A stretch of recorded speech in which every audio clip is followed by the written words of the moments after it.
Hello, everyone, and welcome to the 2020 Austin Ivy Plus Virtual Speaker Series hosted here in Zoom and streaming live on YouTube from Austin, Texas. My name is Stephanie Pace. I'm a realtor here in Austin and the president of the Cal Alumni Club of Austin, an affiliate chapter of the Cal Alumni Association at UC Berkeley, and an active social and professional networking organization of more than 300 Cal alumni living in Austin, Texas. Hi, my name is Shlomi. I'm an entrepreneur in Austin, and I'm a member of the Austin Ivy Plus. This event not only represents UC Berkeley, but also represents the Austin Ivy Plus, a collection of over 1,000 Austin-based alumni from all the Ivy League schools, the Seven Sisters, and several prestigious private and public universities. Tonight, we're highlighting the incredible work of Austin-based superstar Jennifer Prescott. Here's a little bit about her mission and background. According to the U.S. Bureau of Labor Statistics, employment in healthcare occupations is projected to grow 14% from 2018 to 2028. Healthcare companies will add more jobs than any other workforce sector. This growth will result from an aging population and will lead to increased demand for healthcare services.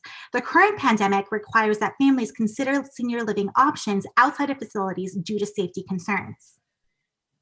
Joint registered nurse and founder and COO of Blue Water Homecare, Jennifer Prescott, as she discusses senior care during a pandemic and how Blue Water proactively ensures safe care during the prevailing crisis. She's responsible for the strategic direction, vision, and growth of the fastest growing independent home care agency in Central Texas. We have one request for our audience. Please mute your audio when our speaker is talking and remain muted until audience Q&A. If audio does become an issue, we'll be forced to remove you from tonight's event. Now we're ready to hear from Jennifer. Please take it away. Hi, everybody. Thank you so much for having me. I'm really excited to be here. I want to start out by telling you a little bit a story.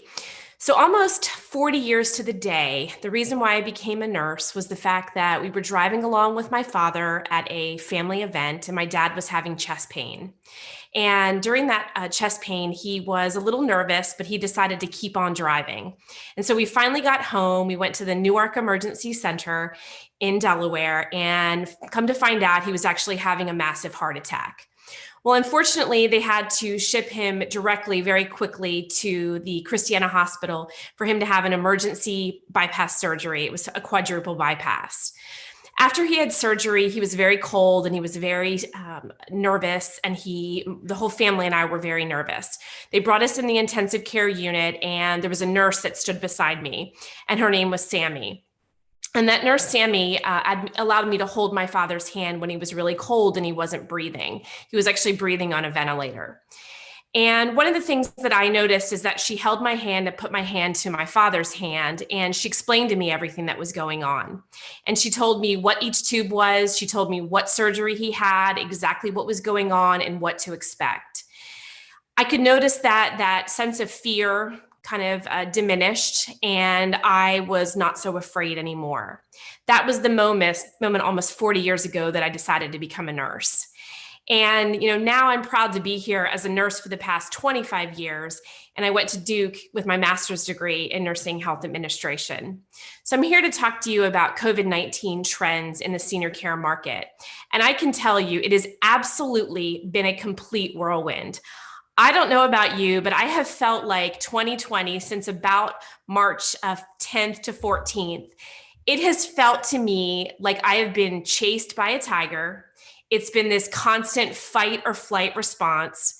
And I can tell you, as a business owner, we started our company, Blue Water Homecare, 3 years ago. And we are a non-medical home care agency that provides senior care services to keep seniors to age in place.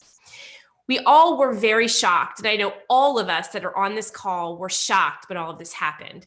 I know when I went to Duke, and I'll tell you right now, it was probably the most difficult place that I ever worked. It challenged me both personally and professionally. Getting my master's degree did that as well.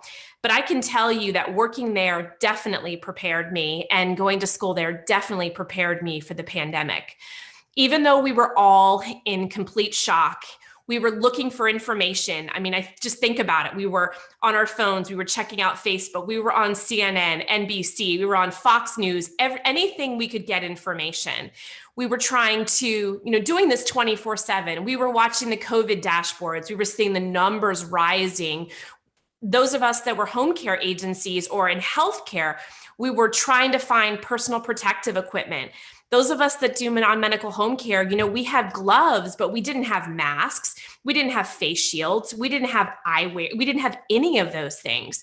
We were, scouring our friends. We were trying to figure out what to do. Our phones were ringing off the hook. The families were afraid. No one knew what to do. We as business owners were trying to educate. We were trying to protect. We were trying to calm our staff. They were scared to death. We were trying to calm our families that were afraid. And we were trying to focus on making sure that our clients got the proper communication. And I know that, it was really scary for us because sometimes we didn't know what to say. We didn't know what we didn't know, and we really didn't know what to say.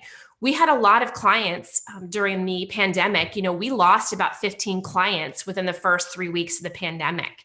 Everybody was really afraid. So we provide services that are actually in the home and in facilities as well. We also help them with staffing. So we've got families that were no longer able to see their loved ones. So one of the things that we could do as business owners is, of course, we were afraid. But the first thing that we had to do is we had to assess our current reality. And I think that was one of the most important things that all of us had to do, whether it was our personal homes, whether it was our businesses, our families. We had to assess the current reality that we had. As a business owner, I knew that leadership success was pivotal for us. It was our ability to do two things, was to make effective decisions during a very stressful time and to be able to influence both our clients and our employees successfully. One of the things that we did as business owners during COVID-19 in the very beginning is we decided to hunker down. And my husband and I, we both run the company together. We decided that we were going to protect our team. That was the first thing. I know a lot of people weren't able to provide services. They had to shut down their businesses quickly. We made a conscious decision as business owners that we wanted to lean into this, to embrace what was happening and to protect our team. What that meant to protect our team was that we were not going to have layoffs. We made a determination that we were not going to lay off employees under no circumstances. And I'm going to talk to you about some of the reasons that we were able to do that. And these are important reasons for those of you that are entrepreneurs on the call, because I think it's important to know how to get through these challenging, mountains and valleys in your business. One of the other things we had to do is we needed to preserve our business. I told you that we lost about 15 of our clients during this process. And that was, we're talking constant revenue. We bill every 2 weeks on a billing cycle. And that was revenue that had to do with paying employees. And we had office staff that was working from home immediately. So we needed to lean in and look as a group at new opportunities within our company and what we had to do and how we can pivot. The other thing we had to do, which I think was the most important thing, is we had to wow our clients. We had to wow them. We couldn't be okay. We couldn't just fly under the radar. We couldn't just huddle in our rooms and our, homes and be afraid. We had to wow our customers, and we had to be intentional about what does that look like to wow our customers. And some of the things that we did is we actually had a team meeting and we talked about, what does that look like to wow our customers? What do our customers need right now? And I think this is important for all of you that are listening, now, or you're going to listen a little bit later. I think it's important that what do your customers need? And as a business owner that does, senior services in Austin, Texas, it doesn't matter where you are. We have to wow our customers. We have to be relevant for our customers. We can't be so-so on our customers, especially now. So I want to encourage people as you are, working through this pandemic. I don't think this pandemic's over. I think that we're going to have to deal with this for probably another 6, 9, 11, 12 months. We never know. The ramifications are going to be long-standing. I think it's important to ask yourself, how can you provide value to your clients during the pandemic and beyond? And also how to wow your customer, and what does that look like?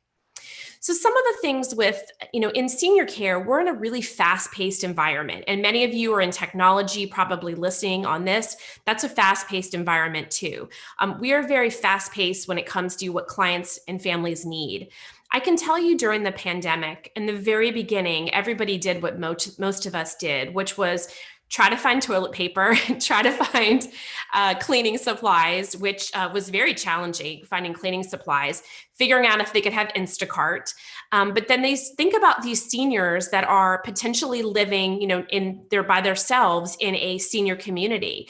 They didn't have anyone to go grocery shopping for them. They didn't have anyone to provide the things. So what we saw was a lot of families were actually taking their loved ones in, which was in the very beginning, I believe it's always an altruistic thing. It was something that, they did because they love their loved ones. But what they found was they really weren't sure what they had gotten themselves into. So one of the things that we had to do is we had to do like a 90-day assessment. We had to look for opportunities within our business. We had to connect with our, people within our business in the senior care environment. We needed to find out what the seniors were needing and where those seniors had those needs. It was important that we were grounded in current reality. I'm going to say that again. We need to be grounded in our current reality. It's really easy to have shiny new objects come and ideas and things like that. In this business, it is very important of those of us that are business owners that you can't look at the shiny things. You have to look at, what is the current reality of your business? And one of the things that we saw was that we needed to do three things. We had to pause. That was the first thing. I'm a super high energy person. My husband and I have been, started this company 3 years ago. It has been a complete whirlwind. We've actually increased our business during COVID-19 by 135%. And so we could have been really afraid, but we've decided to lean in. So we stopped. We decided not to make emotional decisions. Now I can tell you, my husband will probably watch this. He doesn't make emotional decisions. But I do make emotional decisions sometimes. So he was a good balance for me as we and the rest of the leadership team were making decisions about our business. And we had to look at the number two thing would be after we pause was pursue. And so we had to look to pursue new opportunities. And what did that look like? What are those new opportunities? For us, we were noticing that families were actually providing their own care for their loved ones in the home. And the very beginning, it was okay because everybody was in home. Everybody was sort of euphoric a little bit because they were, cleaning their homes. Their homes were really clean. They got to spend more time with their family. But as things progressed, the stress level went up. We know that there's actually been more senior abuse. There's been more, elder abuse. There's been more child abuse during COVID-19. And so what we found is that they had these ideas of what their loved ones would be like in the homes, and that really wasn't the reality. So probably, I would say 6 weeks in is when our phone started ringing a little bit. And that's where the third thing, we had to pivot to a new direction. And so we knew that for some point, we wouldn't be able to provide in-home care for some families. But in order to do that, some of our families did want our care. But one of the things that we noticed is that we didn't have enough protective equipment. We were really connecting. And I think that was one of the great things about, being affiliated with the Ivy Plus group. And, we're able to connect a lot. And I think that's really important as business leaders and business owners, that you can connect with people in the community, because we were able to get personal protective equipment through people that affiliated with this organization, which has been fabulous. That allowed our staff to be safe. That allowed us to provide services. That allowed our clients to actually receive those services, and the stress level of our families to go down. The other types of things, about healthcare and seniors is that it's a very competitive business. I'm sure you're driving down the road, and every other, place you see that there's a new high-rise coming up. That's a senior living retirement. There's a home care, there's a hospice, there's a home health on every single corner. And so I think for us, differentiation was key. And I think we had to lean in to all of this, and we needed to make sure that it was very important that we differentiated ourselves as business owners and, senior care advisors within the Central Texas. And so we went online and we started, doing tons of Zoom, interviews. We did Zoom, meetings, and all of the things like right now, normally we would be doing something like this in person, but now we're needed to do it via Zoom. But I think for me, it was an opportunity to start listening to more podcasts and more YouTube videos, because for me, it was a great opportunity for us to grow our business and to learn during this time where maybe we had a little bit more time because we weren't driving around. Some of the other thing is that, so for your businesses, I think it's important to look at, what is your differentiator within your company? So like for our company, our differentiator is that we're skilled management of non-skilled care. So what that means is that we hire certified nurses assistants, medical assistants, and caregivers. And with our business, most folks in our business don't actually have nurses on staff. And with our company, we do have nurses. So we actually have 2 nurses on staff. Our nurses are the ones that do the assessments. And so that's important because that's something where we're going to try to keep people in their homes, wherever that home may be, and not have them transition to a hospital. Because hospitals, we know, were overrun by COVID. And I think we're going to see that again. So I think if there's people that are watching and listening that have seniors in the homes, trying to figure out what those needs may be for their loved ones to be able to try to keep them safely at home. And whether that's, with, making sure that they're attending their physician visits, probably virtually. We know that sometimes seniors struggle with Zoom calls. I mean, we all struggle with Zoom calls. I know technology is an issue that we've all, had to deal with Zoom calls. And so it's even more challenging for our seniors because, we're used to computers, we're used to Zoom, but I think our seniors are not. And so just connecting that way is challenging for them. And we are seeing our seniors getting sicker. We are seeing our seniors coming home sicker.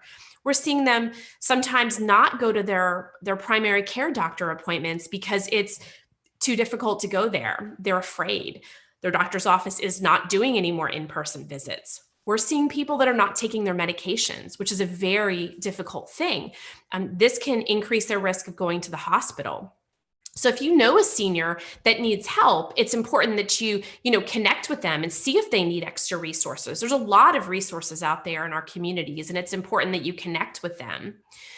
So some of the other things that we had to do to change our business is that we needed to make sure that, and I think the reason why we were successful is that we had to have a significant cash reserve in our business. So that was important. We had to make sure that we had enough money in order to protect our current staff that work with us.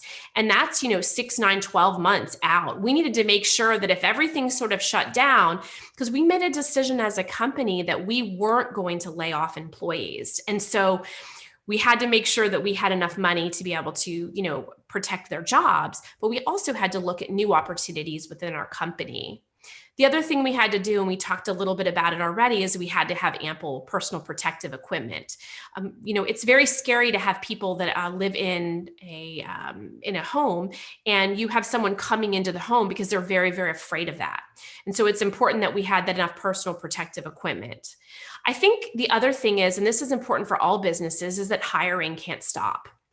And for us, we really had to forge forward with hiring. That was very important. We had to do, all of our hiring via Zoom.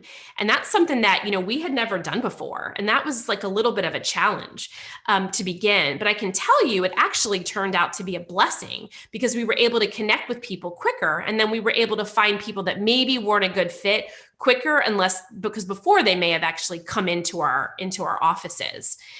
We also needed to make sure that we had a strong communication and that we were proactive. And so for those of you that are working in businesses, it's important that you communicate with your constituents. So if it's your clients, if it's your customers, whoever it may be, with your employees, it's important that you communicate with them. Communicate with them about what you're doing to keep them safe, what you're planning to do, and what your future is going to. I think that your referral sources need to know that as well. They need to know that you are accepting new clients, and that doesn't matter whatever venue, whether it's healthcare or not. They need to know that you're still in business. And just being, quiet is not going to be something that's going to be effective for you long-term as a decision. I think you need to make thoughtful decisions without emotions. And I think it's hard. There's definitely some decisions that I made that I probably now, hindsight being 2020, funny 2020, maybe we're going to change that to hindsight in a different year. But I can tell you that, there were some decisions that we made that maybe now will make a different decision in the future. The other thing is we talked about already about value for our customers. And so you need to make sure that you know what that value is for each one of your customer. And that's different for each client or, customer. They're going to have a different, value proposition. And so you need to think about and be intentional about what about customer engagement. So you need to talk about, what are those things for your customers that are most important to them? You need to have pulses. Do not assume that you know what your customer wants. Make sure that you are, so we do phone calls every single month, checking in our clients and making sure they're doing okay, or we've got staff that do in-person visits. We also make sure that we do anonymous papers that we send to them for an assessment. That's an opportunity for them to give us feedback. And I think as business owners, it's important that we know what our customers want. Sometimes they're less apt to share with you things over, the phone or in person, but they may be more comfortable writing those things. And so those are kind of the things that I didn't want to go on too long, but those are some of the things that we did sort of as we were leaning in and with the senior care trends within our community in Austin. So do you guys have any questions or anything like that? I was looking to see. I don't know. I don't see any. Maybe. I don't see questions. Well, we did have a few questions that were submitted to us in advance, actually, which is great. So our first question is, as a healthcare business owner, how has COVID-19 the pandemic actually impacted your business? Which I know that you've already gone over, but maybe there's some more insight that you can provide. Sure. Well, I think, go ahead. Jennifer, I'm so sorry. We have a question from Sarah. Jennifer, what does the senior care industry look like going forward? So I think one of the things is going to be safety. I think that we're going to have more and more people that are trying to ensure that their loved ones are safe. I think that we're going to be intentional about checking blood pressures, not blood pressures, temperatures. I think that that's going to be something that I don't know that that's going to stop. I feel like people that have, in a whole culture of sort of this open environment of people doing, with senior care, people can just go into these facilities kind of on their own without, we don't know who's coming in and going out and all of that. And I think we're going to start to have people, checking their temperatures before they come in. I think that that's going to be something that's going to stay for a very long time. I think that we're going to make sure that the senior care industry actually has planning ahead. They're going to have ample supplies. I think they're going to have staffing plans. One of the big issues that we're seeing right now, one of the areas that we were able to help our community partners is with staffing. Staffing has been a huge thing. So one of the things is that if somebody has COVID-19, they're out for at least 2 weeks. Sometimes those people don't even come back being negative. They actually stay positive for an extended period of time because it's mimicking itself like tuberculosis, which if you ever know anything about tuberculosis, if you get a TB test, that doesn't mean you have TB. It means you've been exposed to TB. So I think that we are going to see a lot of different changes with, planning and preparation and emergency management for these people, because I think that, the senior care facilities are, it's going to be growing and growing and growing. And on every single corner, we're going to continue. And people are going to need to differentiate themselves. They're going to need to differentiate themselves with safety and well-being and being a positive place where people want to work and where these employees feel protected. Because there's been a lot of situations that we've heard that, nursing homes are very, very, very, maybe even full of COVID. And that's not a good situation for anyone. And so that leads me to believe that, maybe we don't have the proper education and training. And so I think that, that was an area of opportunity for us. I think that moving forward, we have definitely put a whole bit of information in our orientation session about infection control. We talked about it before. I'm not saying we glassed over it, but now we were getting down to the nitty-gritty of how to don gloves, how to put on, the caps, how to put on your eyewear, how to take off the gloves safely, how to take off a gown. What does it look like if somebody has COVID? What does it mean to properly hand wash? Those are some of the things that I think that as, a senior care industry, I think we need to recognize that not everybody in the senior care industry are, masters and doctor prepared. There are people that are very, very important, and I think have the hardest jobs on the planet, which is our caregivers and our housekeepers. These are people that we need to ensure that are safe. And I think those are some of the senior care trends that we're going to see, moving forward. And we're already seeing them. I mean, I've already pivoted our business, and we're continuing to see that change. Sounds great, Jennifer. And does anybody have any more questions? Karina, Jane, Kevin?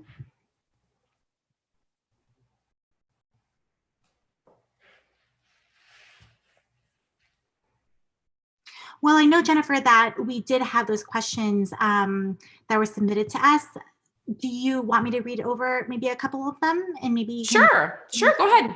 So our first question was how the pandemic impacted your business. And another person asked how you ran your business after COVID-19, and then also how your business has impacted your community. So I don't know if you want to answer that in any particular order, but we did have those 3 questions that were submitted to us. Great. So I think one of the main things is how the business has impacted the community. I know that we have the opportunity to really connect with our families, I think, more now. I can tell you that families are extremely grateful and extremely appreciative of what we're doing. I have received more emails and more calls and more handwritten cards and letters than I ever have. We are seeing families that are, bringing their loved ones into homes. They are seeing all of the, the health issues that their loved ones are having. They're being faced with it. They're the ones providing the personal care. And when they call us, they don't actually know what they don't know. They don't know what they need. And the benefit of our organization, Blue Water Homecare, is that we're able to, when we get a call, we're actually able to, go into their homes or do a Zoom call. I have nurses that go into the clients' homes. We do Zoom calls with them, and we assess the situation. We assess the home environment. We look to see, what's going on in their home environment. Is it a safe home environment? Are there rugs all over the place? Is it a chance that those people will have fall risks? There's a lot of things that people didn't really recognize and didn't really know, but now that they're moving into their homes, that they have to make sure that, it's kind of like baby proofing. They have to senior proof their homes. They can't have lots of, extra, rugs hanging out. They need to make sure that, there's a clear pathway, a clear walkway. They want to make sure that, we're helping them with their, medication management, that we are, helping them if it's something that it's not working out in the homes and they need, maybe an assisted living or a memory care. We have community partners that we work with every single day to help them, to support them, to find the right community for them. The good news is that, those communities, they don't necessarily provide one-on-one care. So we're able to transition them into a community, into an assisted living, and still be able to provide care for them safely. Our staff come, with head to toe PPE. And we make sure that, the client's safe and that the caregivers are safe as well, which is so very important. That's so valuable for our families because, they are still trying to navigate COVID-19. Many of our families are in the sandwich generation. I live in the sandwich generation. I'm a working, person, my husband and I also have my mother-in-law that lives with us, and we want to make sure that, she's safe. She actually has memory issues. She's probably has early stage dementia. And so, we're taking care of kids. I have 4 children. So we have kids from the ages of 8 to 19. And all of them are in our home. And so it's one of those things that everybody's trying to navigate, and there's no perfect solution. But the good news is there's a lot of different agencies, like Blue Water, that can help people navigate sort of the pathway. And when you call us, you talk to a registered nurse, and we're able to sort of help you through the pathway and figure out what's the best path for you and what's the most cost-effective alternative to what your needs are. We also have the opportunity to work with long-term care insurance companies. And that's one of the things that people don't recognize. But a lot of our families have been paying into these long-term care insurance policies for a really long time. And so in-home care and even assisted livings can actually be paid for by the long-term care insurance policy. So that's something that we've noticed has been really helpful. Sometimes they have to kick it in really quickly because of the fact that they weren't used to, what their loved one's decline has been. Because, we all know that sometimes our parents, as they age, or our grandparents, they can do a really good job hiding. One of the things that's happening right now is we're about to approach the holiday season. And we do at this time is home for the holidays. And so many of you are going to be seeing your loved ones for the first time since you have, potentially seen them from Christmas time or New Year's last year. This is your time and the opportunity to see, are your parents or your grandparents, are they taking showers?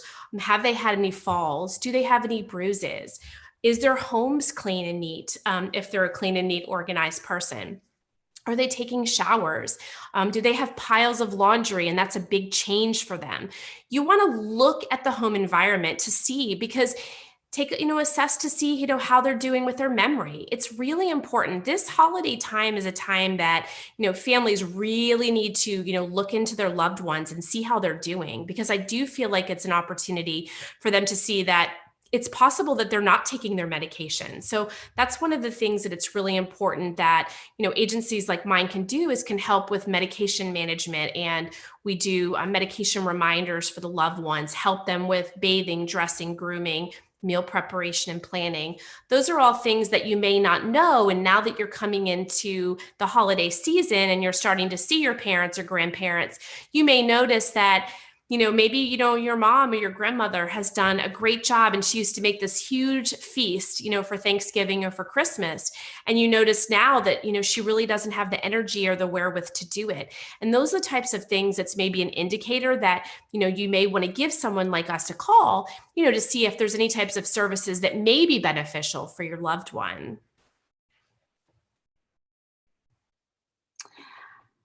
Is there anyone else who has a question for Jennifer? Kevin or Karina, perhaps?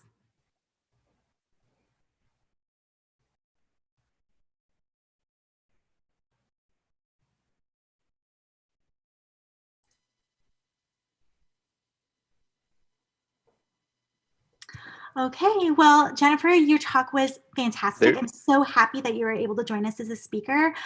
So just letting you know, this concludes tonight's event. Next Thursday, we'll have John Chan as our speaker. He'll be talking about housing inequities and affordable housing issues in Austin. And we hope you have a great evening, and we look forward to seeing you next week. Thank you so much.